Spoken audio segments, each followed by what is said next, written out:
नौजवान था और यतीम भी था। शौक बन गया दीन पढ़ने का। महल्लेदार इलाके वाले कहने लगे कहाँ से कमाएगा, ना बाप है, ना माँ है, ना घर है, कहाँ से। हजरत रूमी कहते हैं नौजवान ने जंगल में झोंपड़ी लगा ली। वहाँ वो सुबह मदरसे जाता, शाम को जंगल में रहता, वहाँ अल्लाह अल्लाह करता, सबक याद करता। एक दिन बादशाह की बेटी रास्ता भूल गई, जंगल में आई सहेलियों के साथ, बॉडीगार्ड भी साथ थे पर रास्ता भूल गई। खोती खोती शाम हो गई, ऐसी खोई कि जब रात गहरी हो गई तो आके उस नौजवान के पास रुकी और चिल्लाने लगी। शेर के दहाड़ने की आवाज आती है, भेड़िए के बोलने की आवाज आती है। नौजवान अकेला, सहेलियां बिछड़ गई, गार्ड बिछड़ गए। कहने लगी मैं परेशान हूँ, मुझे जगह मिल जाएगी। नौजवान कहता मैंने शहजादी देखी और मुझे भी पता था कि घर एक ही है और आग को अंदर से दरवाजा भी बंद करना पड़ता है, जंगल जानवर भी आ जाते।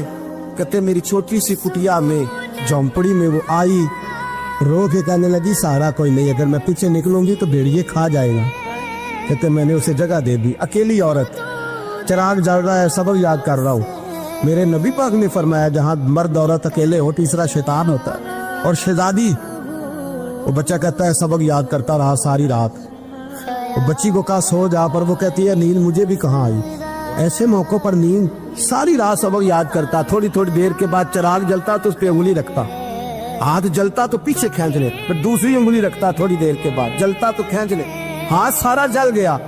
सुबह किरणें चमकी तो कहने लगा चल निकल जा, दौड़ जा, बस बड़ा सब्र का इम्तिहान हो गया, चली जा। शहजादी बाहर निकली, सिपाही ढूंढ रहे थे। बादशाह खुद जंगल में निकला हुआ था, मेरी बेटी मिल गई।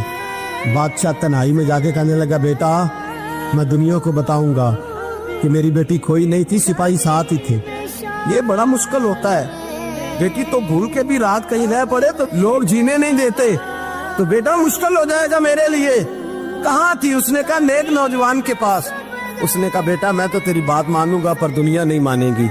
अगर उस नौजवान ने किसी को बता दिया कि तू उसके पास थी तो फिर लोग मेरा जीना मुहाल कर देंगे। बेटा मैं मर जाऊंगा, मेरी मजबूरी ये है कि वो कहीं राज ना उगल दे वो नौजवान, उसे कत्ल करना पड़ेगा। औरत ने मिन्नतें की, उस बेटी ने कहा मेरे मौसम को मारोगे, रोई। और वो कहने लगा मैं बादशाह हूँ, मेरा अपना विकार है, मैं उसको छोड़ नहीं सकता। गिरफ्तार कर लाए सिपाही। वक्त तय हो गया सजा का। अकेले एक कार कोठरी में रखा गया, जो उसके खास एतबार वाले थे उनकी ड्यूटी लगाई। बादशाह ने बुलाया, पहले बिलम आया। औरत कहने लगी, बेटी कहने लगी एक दफा तो बुलाओ ना, एक सवाल बस पर्दे में रह के पूछना है और फिर जो आपका जी चाहे, मेरे मौसम को मारना तो है, तो मर्जी आपकी। सामने खड़ा किया, नौजवान पर्दे के पीछे, औरत खड़ी हो गई।